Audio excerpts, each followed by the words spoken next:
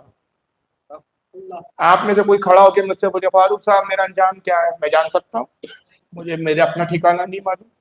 یہ جواب کون دے گا؟ جو علم غیب جانتا ہو۔ این مدخلی یا رسول اللہ، اللہ کے نبی میرا ٹھکانہ کہاں ہے، میں کہاں جاؤں گا؟ قال النار، فرمایا تو جہنمی ہے، جہنم میں جائے گا۔ گویا حضور یہ بھی جانتے تھے بدبخت منافق ہے اور اس کا ٹھکانہ جہنم میں، تو کون جنت میں جائے گا یہ بھی آقا جانتے، کون جہنم میں جائے گا یہ بھی آقا جانتے۔ اچھا وہ منافق تھے، اتنی تو غیرت تھی کہ اس کے بعد بھی وہ مزدوری نہیں کرتے تھے، بیٹھ جاتے تھے۔ آج کا وہابڑا ہوتا تو اس پہ بھی کہتا محمد تمہیں کیسے پتا میں جہنم میں جاؤں گا، وہ خاموش بیٹھ گیا۔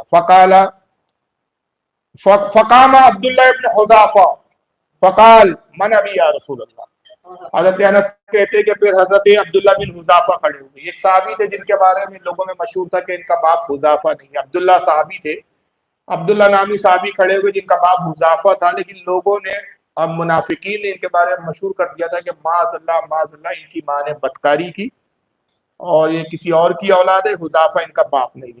تو حضرت عبداللہ نے سوچا آج ہی موقع ہے، حضور کہہ رہے جو چاہو پوچھ لو، تو آج میں میرا اوریجنل باپ کون ہے، میں صحیح النسب ہوں کہ میرا نسب درست نہیں ہے۔ وہ کھڑے ہوئے اور کہا من ابی یا رسول اللہ، اللہ کے نبی میرا باپ کون ہے؟ کالا ابو کا حذافہ، کا تیرا باپ حذافہ ہی ہے، تو صحیح النسب ہے۔